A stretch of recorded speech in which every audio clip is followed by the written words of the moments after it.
আসসালামু আলাইকুম সবাইকে। আশা করি সবাই ভালো আছেন, সুস্থ আছেন। আল্লাহর অশেষ মেহেরবানিতে আমিও অনেক ভালো আছি, সুস্থ আছি। আজকে আরেকটা বিষয় নিয়ে আলোচনা করব। আজকের বিষয়টা হচ্ছে কম্পেয়ার করা, তুলনা করা, একজন একজনের সাথে তুলনা করা। আপনি দেখবেন আপনার আশেপাশে, আপনার পরিবেশে সর্বদাই এমন অনেকে আছেন বা এমন কেউ থাকতে পারেন যিনি আপনার থেকে অনেক ধনী, অনেক লম্বা, অনেক কোয়ালিফাইড, দেখতে আরও অনেক সুন্দর, দেখতে আরও অনেক ভালো। এবং দেখবেন আপনার তুলনায় উনি অনেক অবস্থা সম্পন্ন, উনি উনি উনি আরও অনেক ভালো ইনকাম করছেন, ভালো কাজকর্ম করছেন, ইত্যাদি ইত্যাদি ইত্যাদি।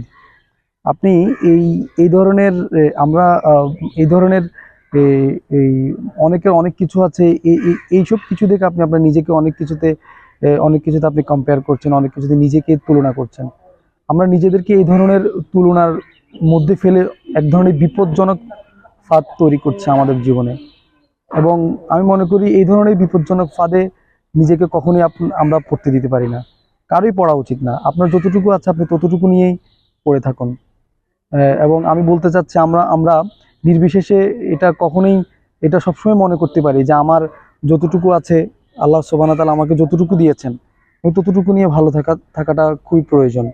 এবং আমাদের সবারই মনে রাখা উচিত, আমাদের সবারই কিন্তু যার যার নিজস্ব সংগ্রাম রয়েছে। এটাই জীবন, এটাই মেনে নিতে হবে আপনাকে। এবং যার যার সংগ্রাম নিয়ে তাকেই বেঁচে থাকতে হবে, এই নিয়ে আমাদেরকে বাঁচতে হবে। সো আমি মোদ্দা কথা বলতে চাইছি, আপনার যতটুকু আছে আপনি ততটুকু নিয়ে ভালো থাকুন, সুস্থ থাকুন। এবং আপনি নিজেকে অন্য কারোর সাথে তুলনা করবেন না। আপনার যতটুকু আছে ততটুকুতে আপনি আলহামদুলিল্লাহ বলুন। আশা করি আপনাদের কথাগুলো ভালো লাগবে। আপনারা ভালো থাকুন, সুস্থ থাকুন। ধন্যবাদ সবাই।